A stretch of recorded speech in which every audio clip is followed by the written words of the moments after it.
Hello, everyone, and welcome to the latest Work Foundation event, which today is focused on the challenges facing young people in the UK labour market today, and in particular, the nearly 1 million young people who find themselves out of employment, education, or training.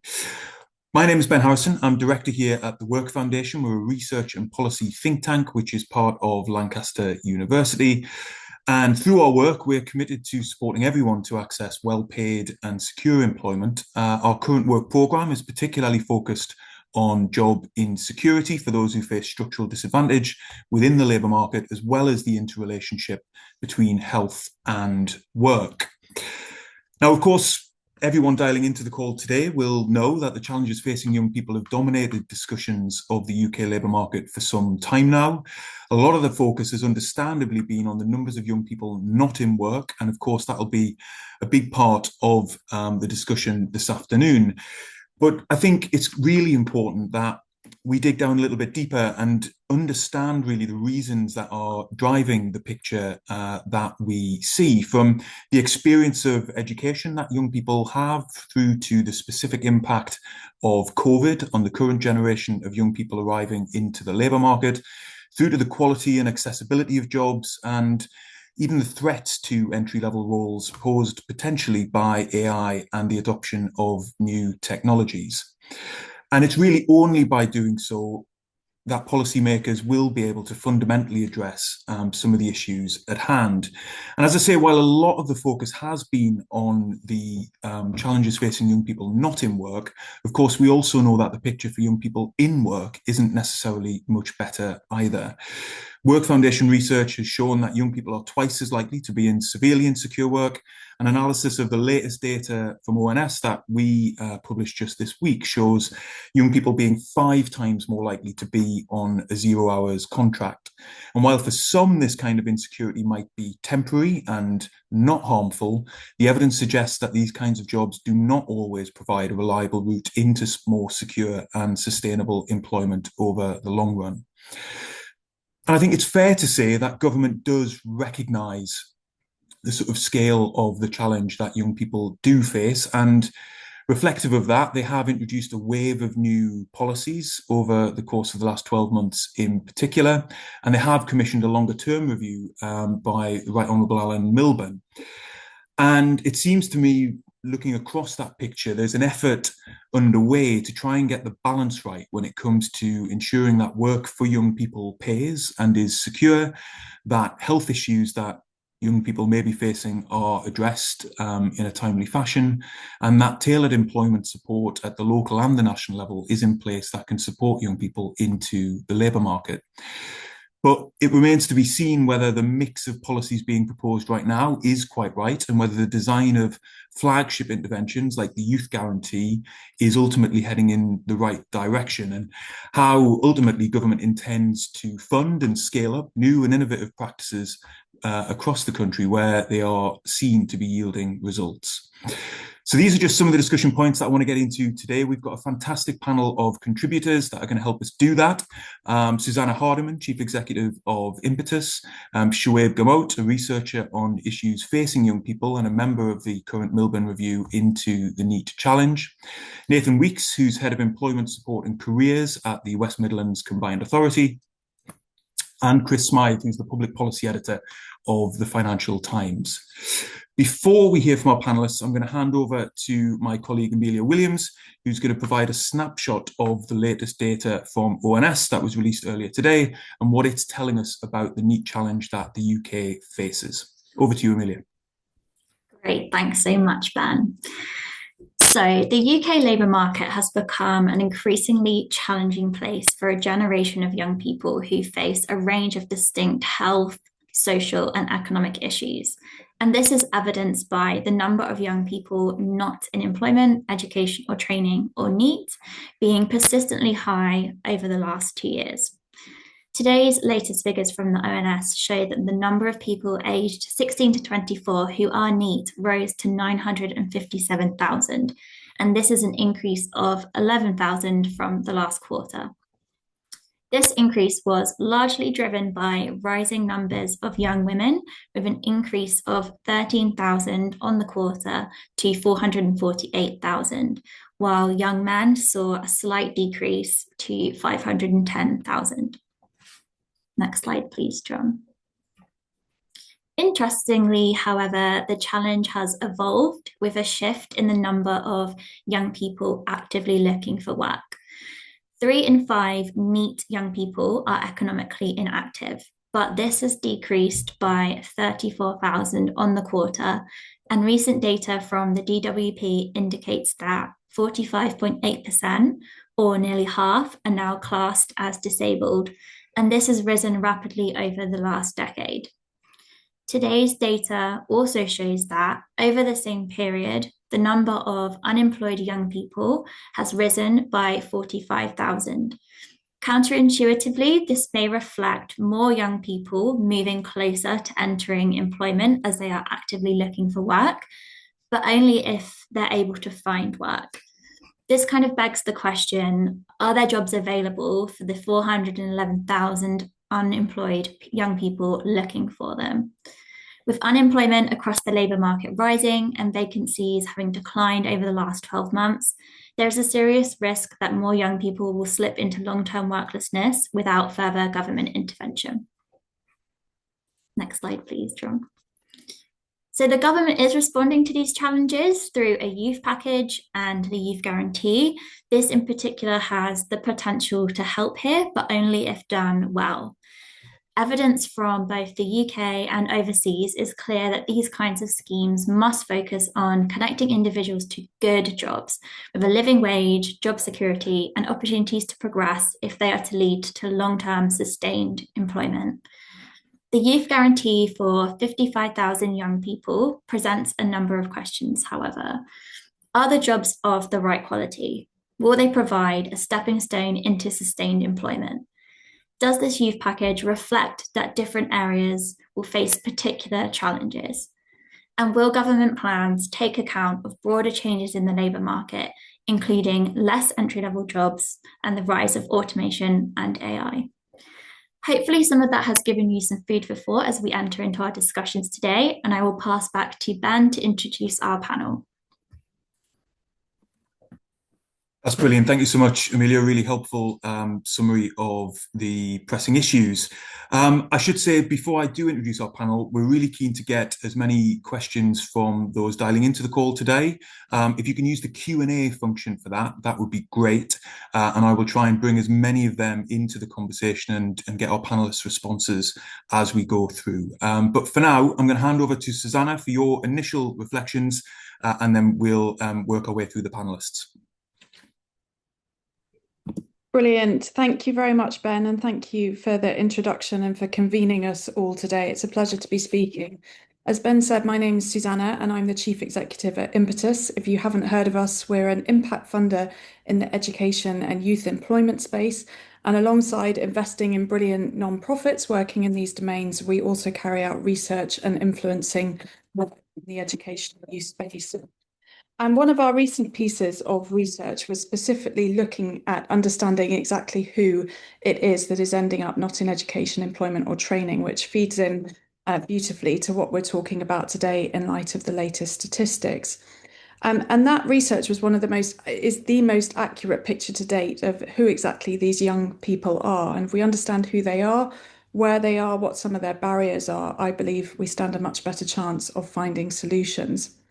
One of the key findings from that research is that if you are from a disadvantaged low-income background, you are twice as likely to be not in education, employment or training as your better-off peers.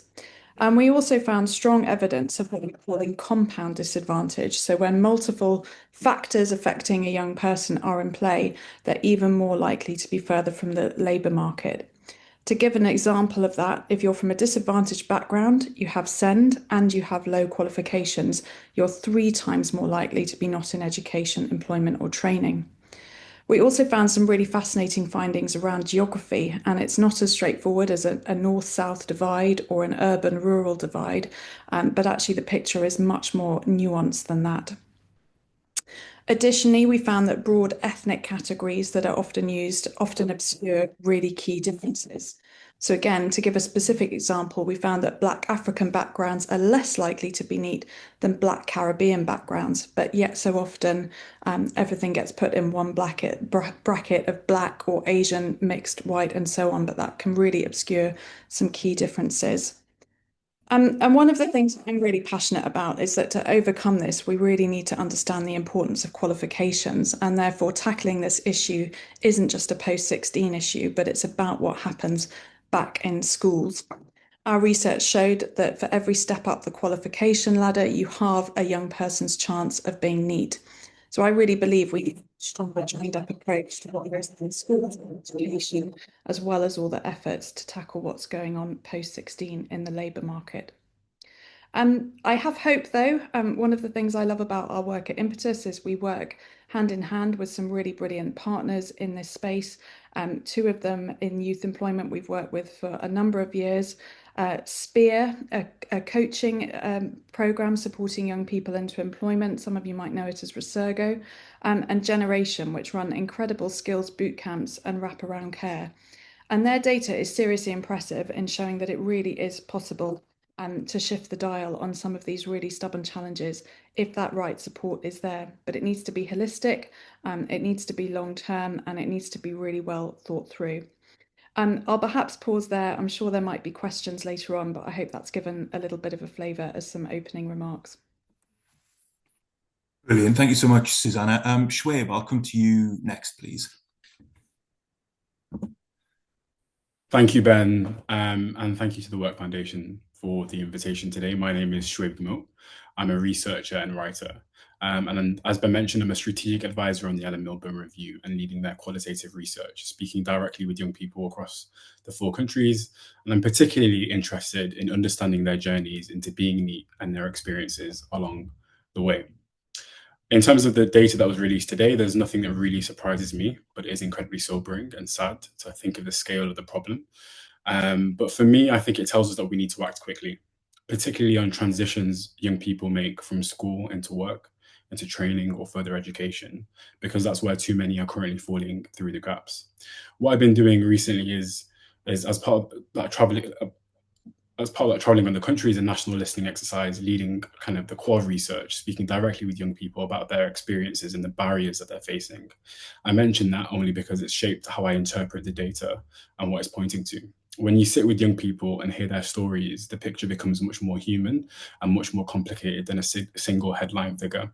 One thing that does come through strongly is that young people I speak to do want to work. They talk about work as purposeful. They talk about wanting stability, independence, and pride. They want to feel like they're moving forward, and there's a lot of hope there. But there's also a lot of distance between where they are now and where they want to be. And to be quite frank, with specific young needs, there clearly is a need for more wraparound support. For the sake of clarity, I'm going to talk about 2 broad experiences, even though the reality is far more nuanced than that. There are young people who are actively trying to get into work and just can't quite break through. And there are young people whose lives are more complicated, and that work feels currently out of reach for them. The first group often need very practical support, helping navigate applications, help with interviews, someone to guide them through how the system works, a bit of confidence and a bit of coaching. And there are some organizations that do that incredibly well on a local level.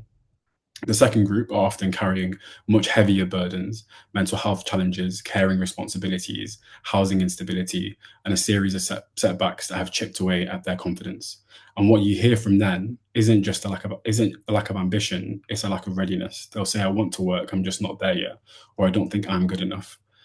Across both groups, confidence comes up again and again. Confidence in their ability, confidence in navigating systems, confidence that there's a place for them.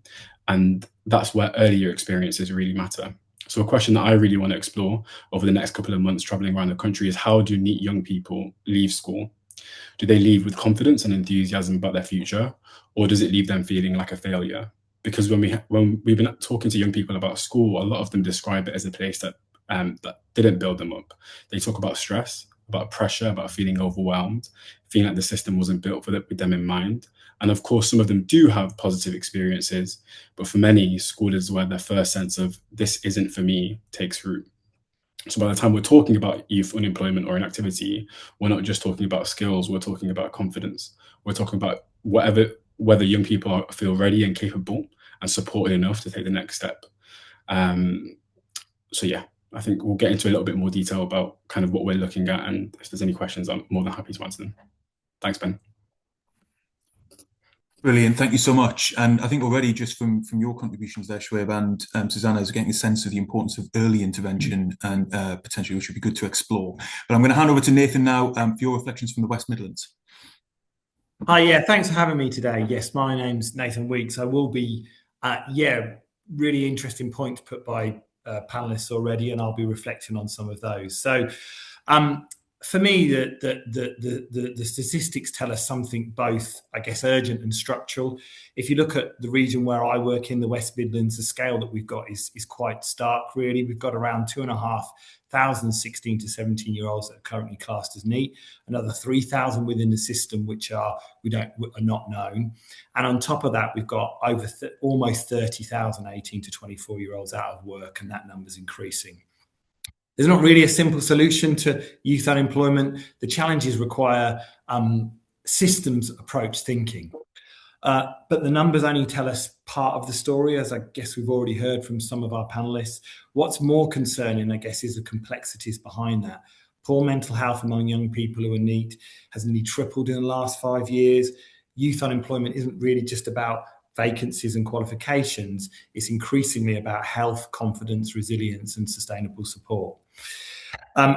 In the West Midlands, as many other places, these challenges are kind of layered on top of long-standing structural issues, so which compound things for young people and means a pathway into sustained supported employment isn't straightforward. At the same time, the labour market is shifting quite rapidly. Employers are going to be increasingly asking for higher levels for entry jobs. Automation and AI is kind of reshaping roles. And that means for young people that the entry bar's moving upwards. So what the statistics really show us is a fragile set of transitions. Too many young people are falling through the cracks between school, post-16 destinations, between college and apprenticeships, between training and sustained work. And as we know, once someone falls into that position, they're increasingly likely to fall into long-term unemployment. In my region, we've got a great potential for growth, but we can't unlock that growth if we've got lots and lots of young people remaining disconnected to those opportunities. My experience from the work I've done in the past has shown me that traditional engagement routes don't always work well for young people. That's why it's really important to work with trusted community connections in spaces where young people feel motivated and safe, bringing those interventions to the young people. Also, echoing some of the points already, we must intervene at a much earlier age through trusted established career services. So ultimately, the statistics tell us that we're not going to have one programme that solves the youth unemployment in isolation. The challenge is about connecting up the system. Thank you. Brilliant. Thank you so much, Nathan. We'll certainly get into more detail of those points as we go. But Chris, I'm going to hand over to you now before opening up the conversation more widely.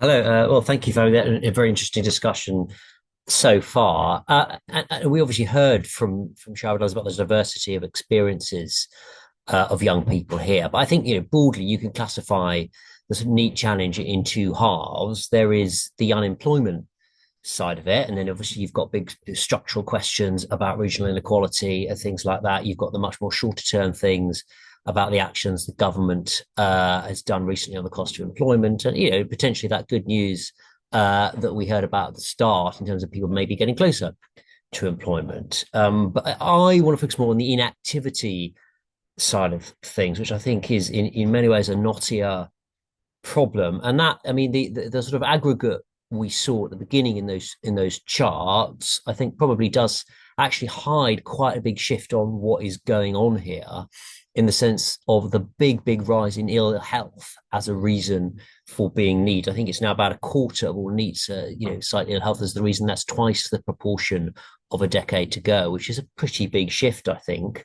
And the reason that's not so obvious in the data, I think, is kind of paradoxically because of a policy success of previous generations, in the sense the number of young women specifically who are out of the workforce for family reasons, caring responsibility has fallen a lot, and that has been the result of success in previous generations in reducing teenage pregnancy, improving prospects for employment amongst mothers. So, but it has mean that one has offset the other, except until recently when the sort of ill health has overtaken it. And amongst women in that age group, ill health is sort of now the biggest reason, as well as amongst young men. So I think part of what we need to do is really understand what is going on here. I mean, you can see from the surveys that mental health is the biggest reason cited for people to be NEET in this age group. But I don't think we really understand why, what that means, what those problems are, and what we can do about it. Now, I think there are encouraging signs that Alan Milburn is going to look at that in his review. I mean, he's already talked about a conveyor belt at the moment, which risks putting on young people early who have SEND needs, and then they get put onto child DLA, and then they are much more likely to end up NEET. And I think the key question is how you break that cycle and offer other alternatives to young people at different stages, so that it isn't that conveyor belt. But I still think we don't quite know how to do that, and what is the best. Probably there won't be one answer, but what are the best ways to do that? But I think maybe part of the answer is that when we're talking about early intervention, the state is not very good at that at the moment. It has been pretty well stripped back in many areas, so there just isn't a lot of opportunities. And young people are probably experiencing all kinds of issues in their lives, employment itself, relationships, all kinds of housing, all kinds of things the state doesn't respond to. But the only thing it can respond to is any sense of a medical need, and perhaps that pushes people into a pathway way of thinking about it, which is not always the most helpful. And again, there are some positive interventions here in terms of NHS mental health services linking up much more with employment support, thinking about employment as a goal of treatment. I wrote yesterday about how NHS integrated care board is going to be setting targets for reducing inactivity, getting people back to work. So there is some interesting work going on here, but I think there is still more to do in terms of understanding first what the problem is and work out what exactly the solution is in all age groups, but is a particular issue for younger people, because there is just something particularly distressing about people in many ways on a path for a decade or out of the walls right at the start of their lives. Brilliant. Thank you so much, Chris. And that teases up very nicely for the wider conversation. So if I can ask all of our panelists to now turn your cameras back on, that would be great. And we will open up the conversation. Thanks to everyone who's popped in a question already into the Q&A panel tab. I'm going to try and get through as many of them as we go. But I wanted to sort of start the wider conversation, picking up on a number of the points that each of you have made. Around some of the kind of longer term causes that we might be able to identify and explore as to why we're seeing the picture that we are, versus perhaps some of the shorter term or more contemporary challenges, and perhaps even more temporary challenges that we're seeing that need to be overcome. Because I think the kind of distinction there can have a big bearing on what the right policy response ultimately is. And Susannah, you mentioned, I thought, quite compellingly, the sort of relationship between your chances of becoming NEET and educational attainment. And I just wonder whether you could maybe say a little bit more about that, and whether the sort of challenges around attainment have shifted over time, and whether there's something which happened around the COVID pandemic and young people's experiences of that, which might be playing out in the labour market, or whether it's more broadly connected with other reforms in the education system. Sure, I'd love to answer that. So as a headline, the Impetus research found that if you haven't got your English and Maths GCSE qualifications, you're twice as likely to be not in education, employment or training than if you have got them. They are the single biggest protective factor against becoming NEET, which is why, although I think there are so many brilliant solutions post-16 that can help tackle this crisis, I don't think we can ignore what goes on in school, and particularly in the importance of those English and Maths qualifications. we have long had a very stubborn attainment gap in the UK. That's the difference in outcomes at GCSE between free school meal peers and their wealthier peers. It stands at a 30 percentage point difference. It was closing very, very slowly from 2010 onwards, but it was at least beginning to show signs of closing. And then COVID just completely opened it up again, and it's now as big as it was back in 2010. And I was personally encouraged on Monday to see that in the government's newly released schools white paper, they have committed to halving that attainment gap. And whilst I don't think it would be the standalone solution, I think getting more young people those critical English and maths GCSE grades, and particularly tackling that attainment gap as part of that, could begin to make a really significant difference to this NEET challenge. And it's not just the challenge of not having those qualifications, but if you haven't got them by the age of 16, it can become incredibly soul destroying to do those resits. A lot of young people are resitting those qualifications, but without adequate support to really help them achieve them. And that rapidly becomes a very soul destroying cycle of endless resits and not getting there. But I believe that's not because these young people aren't capable of getting there, but they're not getting the support they really need if they haven't got it the first time around to tackle it. I mean, one final comment I'll just make on sort of how far back could you go with this? Actually, if young people haven't achieved the national benchmark at the end of year 6 in their English and maths subjects, their chances of getting those good GCSEs are only about 11%. It's a really shocking correlation between if you haven't got them by the age of 11, got to that national standard, and what you can predict for your GCSEs and what you can then predict in terms of NEET outcomes. So I'm sure we could have a big debate about how early is too early and when do you start, but actually a lot of this is about getting those foundations right back in primary school to set young people on a good trajectory, to get those qualifications, to have a successful time through secondary school and transition well post 16. Oh, that's really helpful, Susannah. I think it sort of underlines the sort of connection here between the young people's experience of education and coming into the world of work, and also the sort of wider point you were making around compound disadvantage. And Shuab, you made the point in your opening reflections around the kind of confidence levels of young people coming out of school and the extent to which that was potentially then influencing their ability to engage in the labour market. I don't know if you would have sort of reflections on what you've just heard there from Susannah or indeed other panelists so far. Yeah, 100%. I mean, on that point around kind of how demoralizing it can be to leave school without your GCSEs in maths and how much of an impact that has on young people going forward. I mean, this is very early stages, but we've had 2 sessions so far, and it was really surprising to see that the young people identified themselves that the number one factor that they felt like they couldn't get a job at the moment was their GCSE results. And when you also ask them what was the worst part of your school experience from primary school all the way up to where they are now, whether they be 16 or 24, and some of them went to university, some of the young people that we've spoken to so far, the majority of them said GCSEs and the transition just after GCSEs. I think there's real questions that we need to ask about kind of the education system and the fact that a third of young people do have to fail their English GCSEs and maths GCSEs because of the way that the grading system works, and whether that's the right thing to do morally. And in terms of that support and the wraparound support that young people get, I mean, the number one factor that young people kind of cite helping them get through their next phase of their life after failing their GCSEs isn't necessarily educational support. It's mentoring support and confidence support to get to the next stage of their life successfully. So yeah, I completely agree with what Susannah said.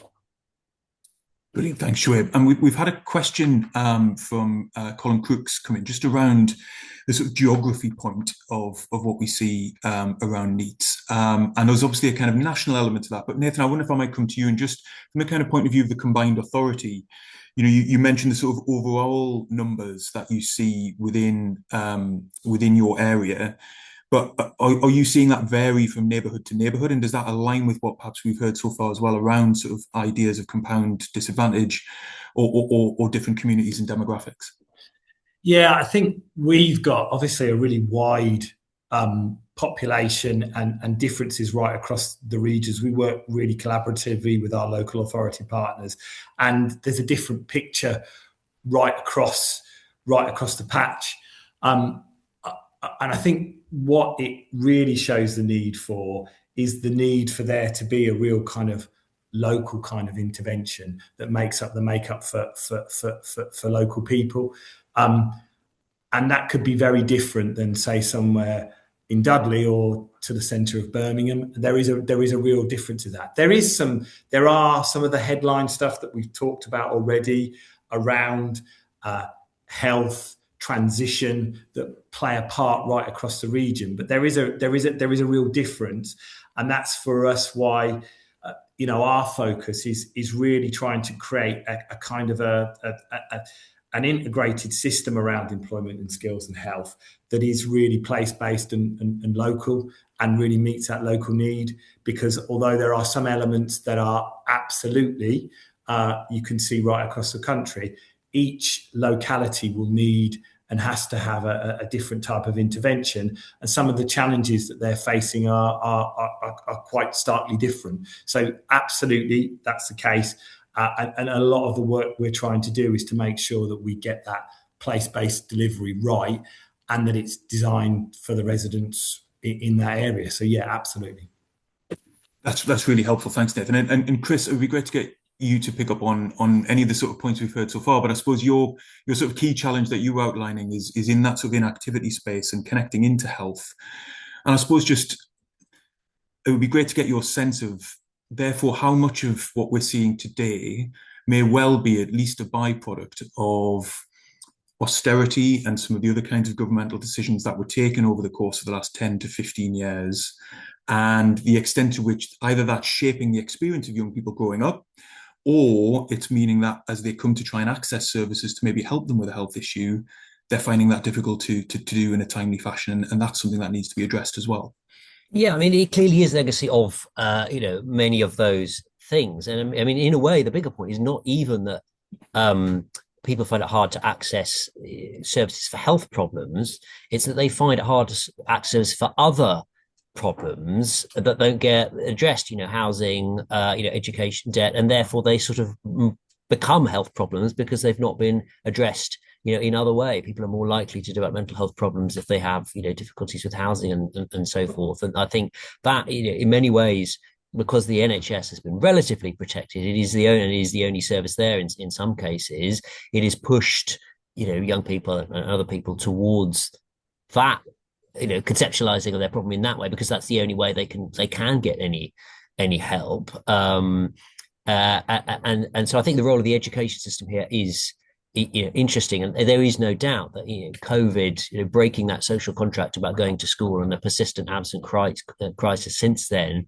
If you're told you absolutely have to do it, and then suddenly actually we didn't mean that, you don't really. It is quite hard to then go and tell young people who might be struggling, no, you really do have to come back now, when they've seen that actually that is not just an automatic thing. So that has clearly had a big impact. And I mean, I think the school's white paper this week was interesting in the sense that there is lots of nervousness about reforms being made on special educational needs, but there is a plan there, if it works as intended, to avoid putting many young people on that escalator where it effectively does lead from an EHCP to being NEET, and try to say, can we try and deal with some of these problems earlier? I mean, if you look at the numbers in there, which I'm just looking at it now, I mean, they want 20 to 25% of pupils to be given some kind of extra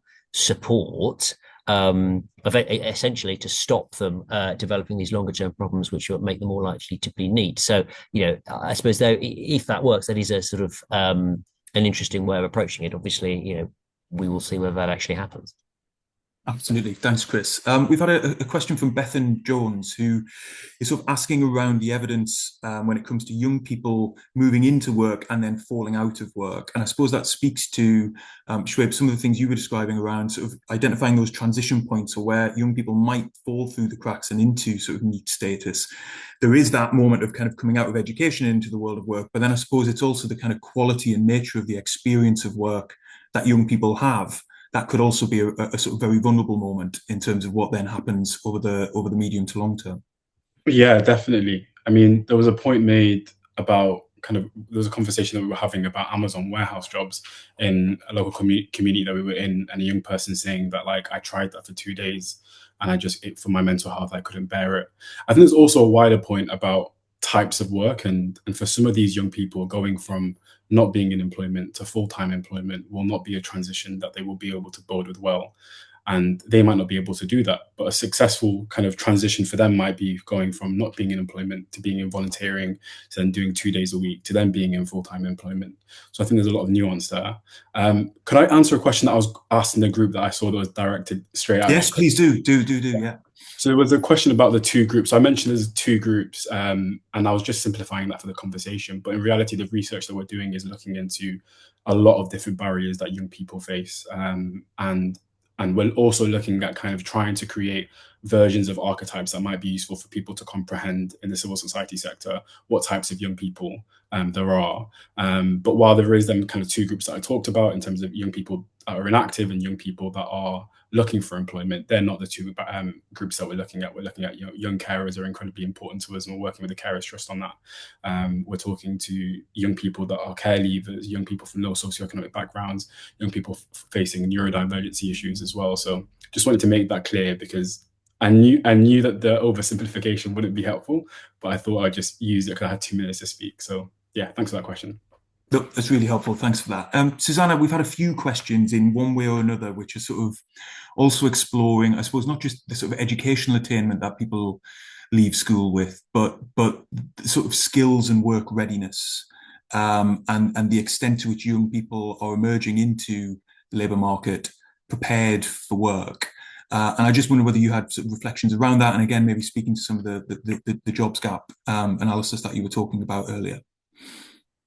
I think it's critically important. I'm passionate about English and maths and the importance of those 2 subjects, but they're definitely not the be all and end all. And there's sort of disconnect of the qualifications that young people come away with and the skills they really need for the workforce feels really significant. And I think that's where some of these transition programs can really come into their own, helping young people to develop perhaps those softer skills, problem solving, more creative skills. I also think it's a question that was taken quite seriously in the curriculum and assessment review that took place in the autumn, and all of that is still to be rolled out in practice. But I think it was a big lens that they took on that review of how is everything that's going on in the curriculum, not just building those academic bases that young people need, but also those work readiness skills. But I think it's why that transition post 16 is just so critical, that the right support, the right intervention, the wraparound care is there for young people. I think it can hugely feel like falling off a cliff edge. It's a big transition already from primary to secondary, and then at least through secondary you've still been in that school structure, and you can find yourself coming out of that, and suddenly all that kind of network community support that was around you is gone, and where do you start? And I think that's why these programs and interventions are so important, that can really help to bridge that gap. And it is a bridge that's needed between that leaving school, leaving further education, and actually landing that first job. And I think one of the things we find with the portfolio partners that we work with is where young people come from more affluent families, they often have a support network, a safety net perhaps, that will help them with that, whether it's a parent or a family friend casting an eye over a CV or doing some interview practice. Perhaps it's your mum driving you to your first job interview, or helping you buy a smart shirt for that first job, or whatever it might be. You get the picture I'm building. And actually, for many of the kinds of young people that Impetus work with, there isn't necessarily that support there. And that's why I think it's all the more important that where young people are coming out the system from a disadvantaged background with those low qualifications, that we've really got that kind of safety net around them to help them really bridge that gap between school and the world of work, because it's not a straightforward jump for many of them. Yeah. I'm going to move us into talking about some of the policy responses soon. But before I do that, Chris, I just wanted to come to you briefly around sort of one of the areas that we haven't touched on yet, or not at least in detail, which is the sort of changing nature of entry-level jobs, and the sort of the discourse around AI and the way technology is sort of shifting what a sort of entry-level or graduate position looks like. And at the Work Foundation, we've done some analysis of Adzuna job data, which does show the sort of overall number of graduate and entry-level jobs has been in decline, actually from before the pandemic period, from sort of 2017 onwards. And so there's clearly shifts happening there.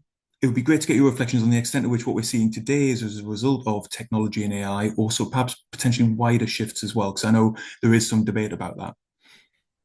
Yeah, it's obviously a fascinating question, isn't it? And I mean, I think at the moment, most of the data that I've seen suggests there probably isn't an AI effect yet. I mean, AI is often a sort of convenient excuse for employers who might want to cut costs. And as you say, most of this trend of declining graduate jobs, has been going on for a while and probably predates the sort of mass availability of these large language models, which is, of course, not to say that risk won't be there, significantly in the future. I mean, I think the sort of frustration when it comes to commentary on AI is that everyone can see it's going to have a big impact, but even the people making it don't really know what these models are going to be capable of and by when. So it makes it very hard to plan and predict actually what that impact is going to be. And I do think, clearly there is a risk here for graduates, and it, probably will need to prompt them thinking about exactly what skills we are actually going to need and what we are preparing them for in the workforce. I mean, I guess the sort of counter argument is that for non-graduate jobs, there are lots of sectors where it just aren't going to be automated that are clearly perhaps safer bets, as a result, whether that's manufacturing or care or whatever it might be. Perhaps there is an argument that there is a sort of going to be a new premium on that. But I think the general point is probably too soon to tell. Interesting. Thanks very much, Chris. And so moving into some of the sort of government response today, and I think the youth guarantee is definitely something we should spend just a little bit of time talking around. And we've had a question from Paul Bevand around, the sort of parameters that have been set on the youth guarantee. So the age limits that are in place, if you're over 21 and over, then you'll ultimately sit outside of the youth guarantee. But of course, we also know that there's parameters in terms of when support kicks in. And as it's currently planned, as I understand it, it won't be until you've been out of work for 18 months. And given the conversation we've had so far around intervention points and prevention, etc., that feels like quite a long time. So, Nathan, I wonder from your perspective, sort of in the West Midlands, how you're viewing the potential of the youth guarantee. Is it heading in the right direction? Are there changes that you would like to see to make sure it can be effective? I guess we welcome the government's commitment to tackling youth unemployment. I think you talked about that at the start. And the youth guarantee does bring in that support and bring in an element to it. We've also got, we've been involved in the Youth Trailblazer program that's connected into that. So it does bring an element of support within that. There are a number of other different things that are coming in, brokerage models for the MSAs. So I think it goes part way, but I think what I said probably earlier on is that the resolution isn't just a program response. So those programs meet a need, absolutely come into it, but actually we probably need to see much more of a whole system change. And I think, just echoing some of the points earlier on, those individual programs will meet a need, but to really sort of address the issue, we're going to need to do a bit of system change. And we think that, as we've talked about earlier, we need to intervene much earlier.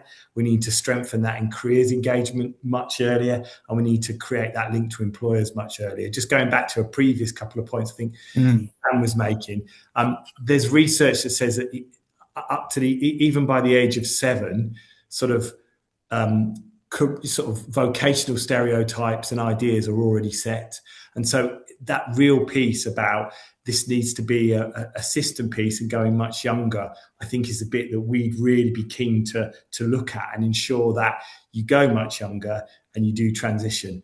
Those program-led pieces will meet a need, but there is a need to go younger into education and really look to strengthen that career support. And I guess a bit going back to your question about locality earlier on, the stuff that we're doing within my careers team is really nuanced.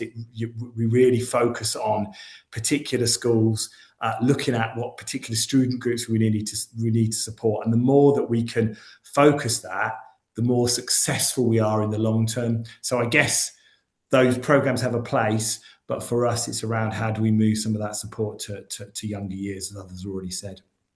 That's really helpful. Thanks, Nathan. And Shuab, to come to you on this, particularly around the youth guarantee, from the work you've done so far and the engagement you've had with young people, do you have a sense of how they're likely to sort of feel about this kind of intervention? And I suppose you mentioned the sort of experience of one young person of sort of working in an Amazon warehouse. We know some of the employers that are sort of rumoured to be involved with the youth guarantee potentially operate in sort of similar spaces, and the sort of question mark over the quality of jobs that will be on offer as well. So it'd be great to get your reflections on this as a sort of flagship intervention to the issue that we face at the moment. Yeah, I need to be a little bit careful on this one because I know something that I'm not allowed to say. So I'm saying that out loud so I don't say it. But I think it is. I think it's in principle. I think it's a great idea. The countries that have implemented this kind of program before, especially around the financial crisis, saw significantly faster re-engagement of young people into the workforce and shorter periods out of work and education. But where it works best, it's not just about offering a job or a course. It kind of entails that wraparound support. And that young person that spoke about that Amazon gig was at the Newcastle United Foundation. And he then got a job at the Newcastle United Foundation, and he was, from a very, poor area of the region, and there was a lot of pride in him working there. And he was talking about that pride, and he was talking about that purpose. And I think the youth guarantee needs to think about how they can give young people pride and purpose. I think there's elements to this whole problem that are new, completely new, because of the changing landscape that young people face with social media, etc. They do have different expectations of work. That is just a reality. Like whether that's a positive thing or a negative thing, it is the case, and it's in part because of the pressures and the things that they see online. And I think that's an important point to take into consideration, is that a lot of these young people that face mental health problems because they feel an immense pressure from the world, and that's a failing in government's part. Like my generation and Gen A, that we kind of allowed an addictive substance be put in front of them to change the way that they think about the world, and manipulate the way they think about the world without giving them the real mental health support that they need. It's a little bit of a caveat, and I needed to bring that in. But yeah, and just on the points around AI, I kind of agree with the point that was made that there isn't clear evidence there. But we talked about this before the session began. This idea of the rejection economy. AI definitely has impacted that. A lot of young people are using AI to apply, and a lot of employees are using AI to automatically reject young people, whether that be like seamlessly, you apply for a job and you get rejected instantly because you don't meet the criteria, or there's a lot of, people just not getting responses at all, and that is having a massive impact on young people. And then just one final point around the kind of like the point that was made, I apologize, I think it was by Nathan, around kind of this idea of work starts at the age of 7. We're really interested in exploring that idea and looking into the idea of like pre-NEET. And Susannah mentioned it before, of you can almost predict a young person who's going to be NEET from year 8. So we're really interested in talking to year 8s and getting their idea of work at a very young age, and kind of what support or what questions that they have that they wish they could get answered in the education system before it's too late. It's really interesting. Thanks, Shuab. And just to say, as you said, there was something you weren't allowed to tell us. I saw Chris's journalist eyes light up that you might be about to give away a scoop. Yeah, come on, let it slip out. Yeah. Chris, listen, I'm an avid Financial Times subscriber, so I'm definitely not talking to you because there we go. Just to say on the AI sort of side of things as well, we had a comment from Laura May Brown in the Q&A, which I think is right as well, just to mention in that bit of the conversation that even if it isn't leading to necessarily the erosion of jobs yet, it is sort of shaping job roles and what's expected, and opportunities and opportunities to progress within entry-level roles. And I think that is something which is worth bearing in mind. Susannah, I wanted to come to you at this point, just in terms of your reflections on the youth guarantee, but also the kind of broader set of government interventions that we've seen in this space, and whether there were any reflections from you as to where we may need to see more action in the future. Certainly really pleased the government are taking this seriously. I think the youth guarantee is a good start, and delighted to see the Milburn review. But I think our reflection at Impetus is that 18 months is just too late before the youth guarantee kicks in. I think that echoes what others have said on this panel. But the damage that I think can be done in so many ways, the sort of loss of skills erosion, loss of confidence, mental health damage, and so on, you then create an even bigger gulf to try and get those young people back into employment.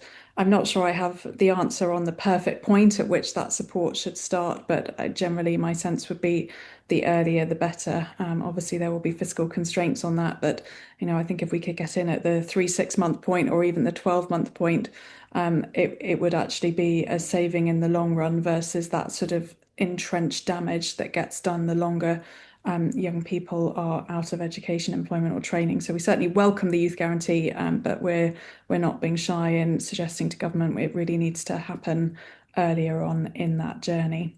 And I think overall, whilst the signs are encouraging, we're pleased that this is getting so much airtime. It's very much a hot topic. Our overall feeling is government need to go further and faster to really tackle this. These are really deep entrenched problems, and there's a huge moral and economic imperative to this. We risk a generation of young people left behind, and that long-term damage that will do to their life chances, their lifetime earnings, and all of that has a knock-on effect on the economy. So it should be a win-win on so many fronts to get this right for their individual life chances and opportunities, but for the economy and productivity as a whole, and that's going to take faster and further action than perhaps we're seeing at the moment, albeit we're delighted that action is being taken at all.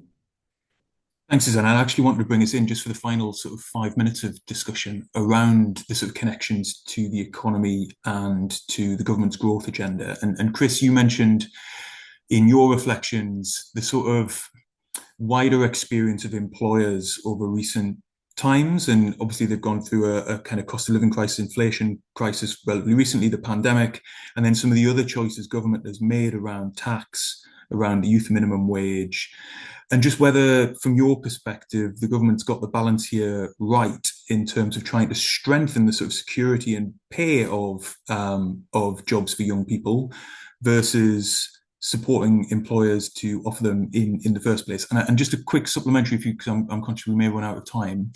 Any reflections you had, and I'll come to you on this as well, Nathan, around how we can better connect this to the kind of growth sectors in the economy that the government has identified through its industrial strategy would be really helpful as well. Yeah, I mean, it's clearly a very live question in that, when I speak to business, it is noticeable. They say the cost of employment is now their number one concern in a way that it just wasn't really featuring a few years ago. Some of that is wider things, but obviously there is a lot the government has done to make it more expensive to employ people. Generally, I mean, there is national employers, national insurance. There's obviously the Employment Rights Act coming through, but I think that you're right that the sort of the key one here is obviously the manifesto promise to equalise youth rates of the minimum wage, which has led to some pretty big increases in recent years. And employers do say to me, "Well, look, why would I hire a 16-year-old when I get someone with 2 or 3 years experience and reliability for the same price? It just sort of doesn't make sense." And there are obviously arguments against that in saying people should, especially when you're talking at the over 18 wage and you're making that argument about someone who is an adult, saying, well, why should they be allowed to be paid a lower rate? But clearly now there is a discussion in government about, is that going to work? I will be astonished if Alan Milburn didn't raise that as an issue in his review. So you do, I mean, not really allowed to lay money on these things, but if I were to, I think there's a pretty good shout that one will be yet another U-turn that the government has. And I think you see this in the sort of attempt to set up the youth guarantee, where some employers are pretty reluctant to get involved. They just think they've got enough on their plates. They don't really want to get involved in another government initiative. And that's possibly one of the reasons why it's going to start perhaps in pretty small scale, which is a shame, because as you say, you could see a way of linking that very distinctly to the growth sectors, the sectors that the government wants to prioritise, and the areas where there is need. But maybe this will change over time, but at the moment it doesn't look like there's the bandwidth or money within government or the appetite within industry to really make that work. Interesting. Nathan, it'd be great to get your reflections from the West Midlands on those issues. I've also had a question which is more generally about the kind of practical interventions local authorities can take around this space. And so any overarching reflections you had as well, and I guess thinking not just from the point of view of a kind of reasonably big metro area like Birmingham and the West Mids, but perhaps more broadly thinking about local government interventions would be really helpful. Thinking about the West Midlands, we've got an enormous growth potential at the moment. I guess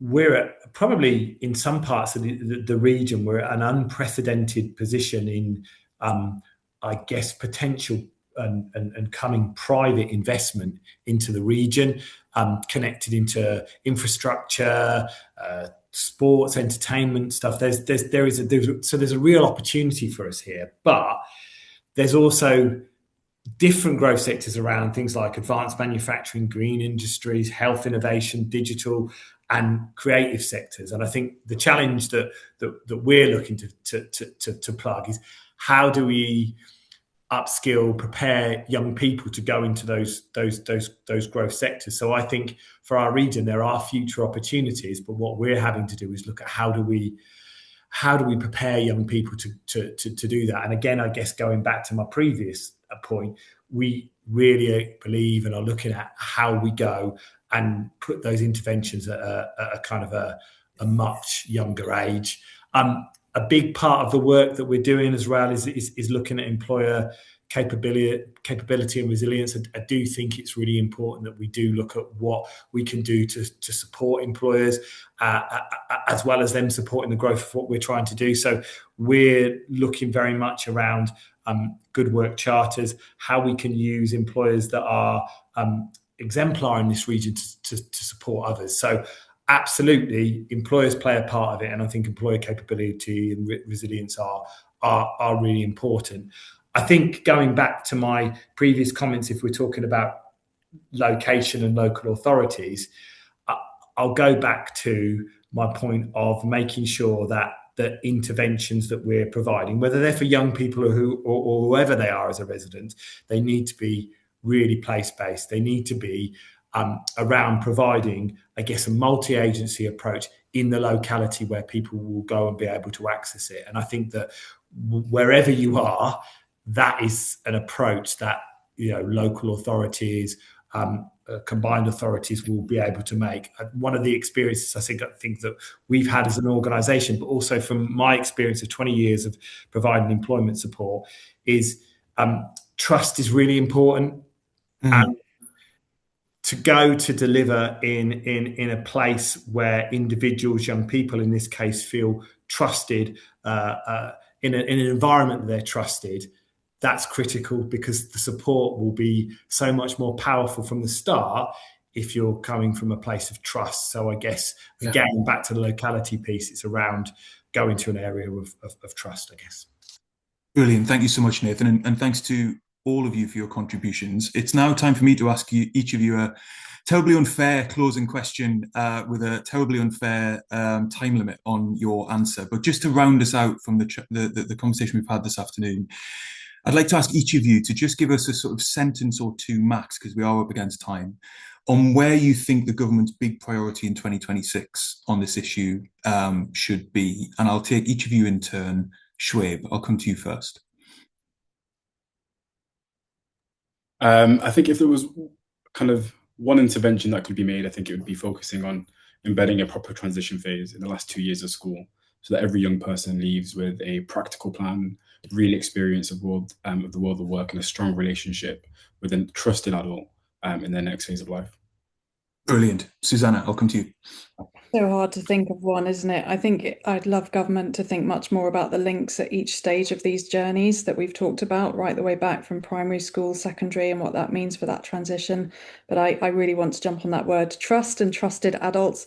We haven't fully got into all the solutions, but I think that importance of a trusted adult at those critical junctures in a young person's life, whether it's a mentor, an employment coach, a supportive person in the workplace, whatever that might look like, that trusted adult to help that transition, I think is critical. And we need to ensure there's more of that, and that consistency of that adult showing up for that young person, particularly for the most vulnerable young people and those most at risk of ending up NEET.